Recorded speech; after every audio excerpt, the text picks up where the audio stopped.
Bonjour, bonjour, bienvenue à toutes et à tous sur Cocotte TV. Aujourd'hui, nouvelle vidéo et on vous parle du boîtier Dark Cube Parentec. Un boîtier micro ATX qui est en reverse micro ATX, qui fait que la carte graphique est sur le dessus, le ventirad CPU dans le bas et tout ça est du côté gauche ou du côté droit. Bon, vous verrez ça dans la vidéo.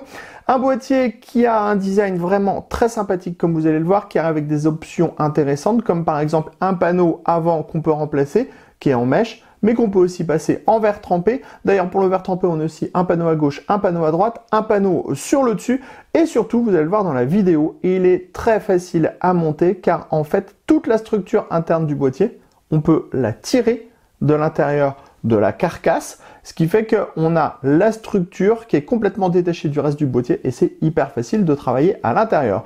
Au niveau du tarif, on est sur 199 €. On vous propose de faire le tour complet de ce boîtier. C'est tout de suite, c'est maintenant, c'est sur Cocotte TV. On se lance donc à la découverte de ce Dark Cube Parentec. On commence comme toujours avec les tech specs. Sachez que le boîtier fait 512 mm de profondeur, 240 mm de largeur, 406 mm de hauteur. Il est compatible micro ATX ITX. Il pèse 10,2 kg. On pourra mettre à l'intérieur une alimentation de 220 mm maximum, un ventirad CPU de 175 mm de hauteur, une carte graphique de 325 mm en 4 slots si on a envie. Pour le water cooling, ça sera 240 mm maximum à l'avant. On pourra installer un HDD, un SSD, un deuxième SSD avec une petite astuce que vous pourrez découvrir tout à l'heure. Et on pourra donc installer aussi un ventilateur additionnel de 120 mm à l'arrière. D'un point de vue du style, on peut le dire, ce petit Dark Cube est mignon tout plein avec sa forme de parallélogramme et sa face avant qui ressemble un petit peu à une calandre de voiture.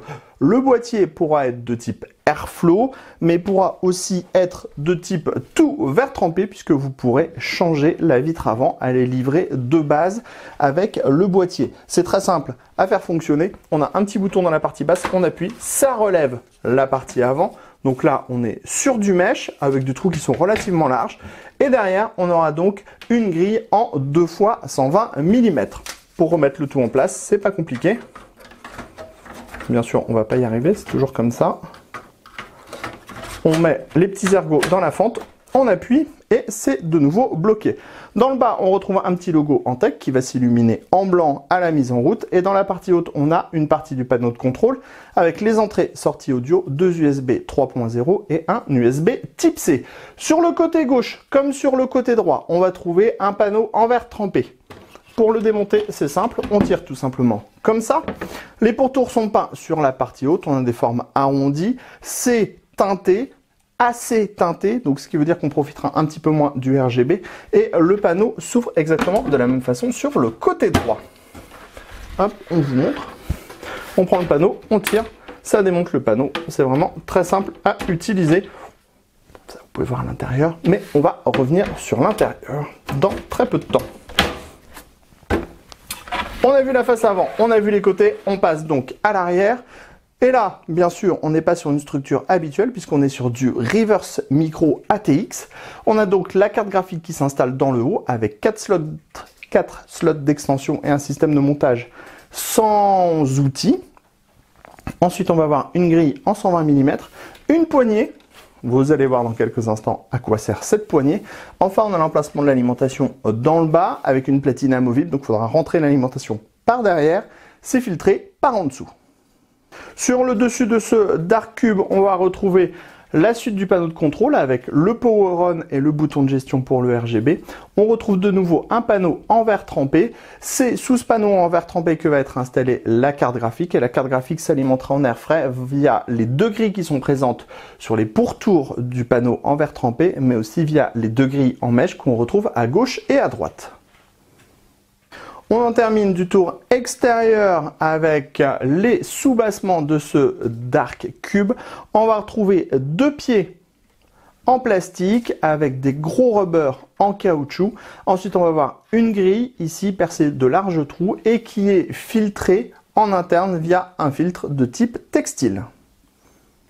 On découvre maintenant l'intérieur du Dark Cube et pour vous présenter l'intérieur du Dark Cube, il va falloir faire une petite manipulation et vous allez voir, c'est très ingénieux.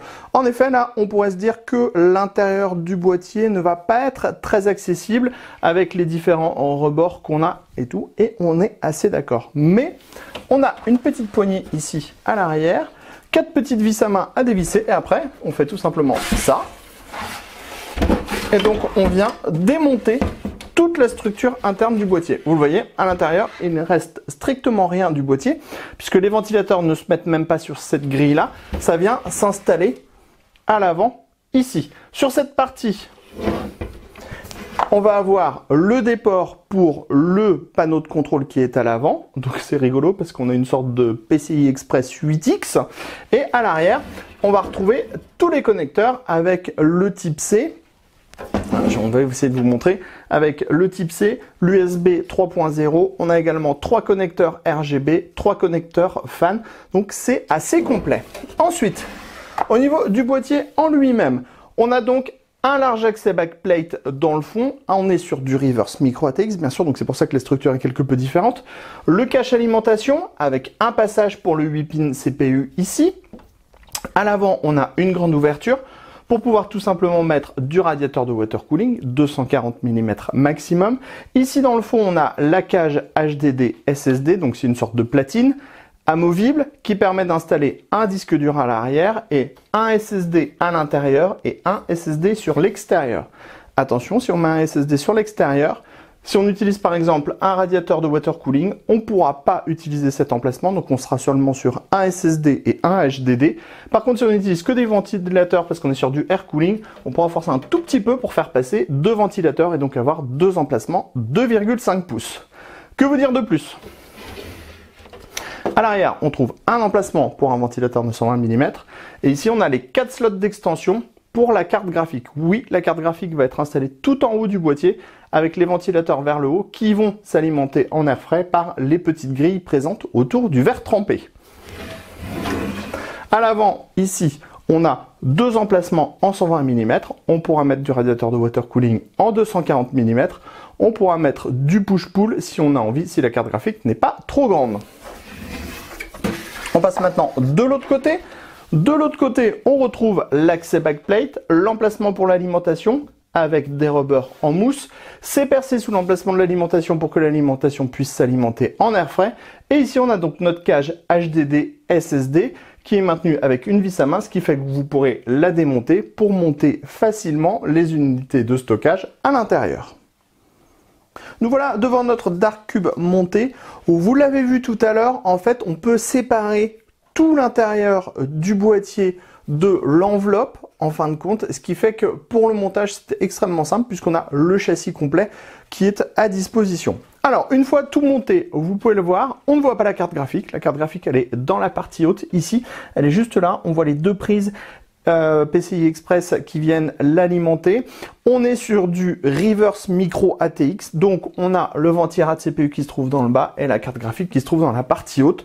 J'ai envie de dire que c'est presque un peu dommage parce que le boîtier est vraiment très sympa et moi je suis pas très adepte du reverse ITX, donc je trouve ça un peu moins sympa puisqu'on ne peut pas profiter de sa super carte graphique. Alors en technique on peut en profiter puisqu'on peut l'avoir sur le dessus. Si vous avez votre boîtier sur le bureau, bah, vous n'aurez jamais la tête au-dessus de votre boîtier, vous ne la verrez jamais. Si vous avez le boîtier par terre, bah, il sera sous le bureau, donc vous ne verrez jamais votre carte graphique. Bref, vous ne verrez jamais votre carte graphique et c'est un peu dommage parce que souvent c'est un peu l'élément clé d'un boîtier. Autrement, pour le reste, vous pouvez le voir, c'est très propre. On peut le dire aussi, c'est très facile à monter puisque comme on peut retirer toute la structure du boîtier, eh ben, ça le fait très facilement. On a au centre la carte mère en micro ATX avec pas mal d'espace autour. Vous pourrez mettre du gros ventirail de CPU sans aucun problème, même en full size. On pourra mettre un ventilateur de 120 mm à l'arrière comme on a fait, 2 ventilateurs de 120 mm à l'avant comme on a fait, et donc une carte graphique aussi full size. Si vous voulez passer sur de l'IO water cooling, ça sera 240 mm à l'avant, les petits tuyaux qui partent au-dessus du ventirail de CPU. Bref, ça fonctionne, mais on n'aime pas trop le reverse micro ATX. À l'arrière du plateau de la carte mère, vous le voyez, c'est tout aussi propre. On a de l'espace pour les câbles dans la partie basse. On a même beaucoup d'espace pour les câbles dans la partie basse. Donc même le 24 broche ATX passe sans peine. Le 8 pin CPU passe ici. Donc ça, c'est vraiment bien parce que souvent sur le reverse micro ATX ou le reverse ATX, les câbles, c'est toujours un petit peu plus compliqué à gérer. Alors, certes, oui, on l'a dit, on n'aime pas trop le reverse micro ATX parce qu'on ne peut pas avoir, par exemple, la carte graphique, mais ça reste bien fait et on a une bonne architecture qui permet d'avoir un montage simplifié et une gestion des câbles assez simple avec ce système. Ici, on l'a dit tout à l'heure, on a la cage HDD. La cage HDD, elle permet de mettre 2 SSD et un HDD. Alors normalement c'est un SSD, mais si vous en vissez un sur l'extérieur, un à l'intérieur, plus un HDD, ça fait 2 SSD plus un HDD. Attention, quand on met le SSD sur l'extérieur, il faut vraiment vérifier la compatibilité avec les ventilateurs. Il faut des ventilateurs qui ne sont pas trop épais. On découvre donc le Dark Cube allumé avec la configuration installée à l'intérieur. Alors bien sûr, on a ajouté quelques éléments comme 2 ventilateurs de 120 mm en tech à l'avant. On en a ajouté un troisième à l'arrière. Le tout est linké au dispositif RGB qui se trouve à l'arrière du panneau de contrôle. On a 3 prises pour 3 dispositifs. On a également 3 prises fan, on vous en parlait tout à l'heure.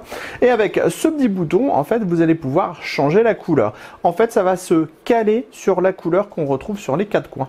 Donc, hop, si on appuie, on va changer la couleur de tout ce qui est relié au RGB. Alors nous, notre carte graphique n'est pas reliée au RGB, le ventirad CPU non plus et la mémoire non plus. On a juste les 3 ventilateurs, donc c'est juste histoire de vous montrer comment fonctionne le RGB. Après, on a plein de modes différents. Il suffit d'appuyer à chaque fois sur le bouton pour tous les activer au fur et à mesure. Et si on appuie sur le bouton longtemps, on va tout simplement couper le RGB. Pour le rallumer, on rappuie. Et voilà, et c'est reparti avec un nouveau mode. Donc, si vous appuyez, vous aurez différentes choses qui vont tout simplement s'afficher. Hop, on essaie de retrouver notre mode 256 couleurs. Voilà, on doit y être. Voilà, bon, vous le voyez, franchement, ça donne plutôt un joli mélange. Surtout avec les ventilateurs en tech, là, avec ces gros rings qu'on a et à l'avant, à l'arrière, ça donne vraiment bien. Par contre, vous le voyez, on ne voit pas du tout la carte graphique, ce qui est un peu dommage. Elle est sur le dessus, la carte graphique, ici, pour pouvoir s'alimenter en air frais plus facilement dans la partie haute du boîtier. Mais du coup, on ne peut pas trop la voir. Allez, sur ce, rendez-vous très prochainement sur cocoteland.com pour toutes nos news, tous nos tests, tous nos articles à propos du matériel informatique. Et on se donne également rendez-vous sur notre chaîne Cocotte TV pour toutes nos prochaines vidéos. On vous dit à très bientôt.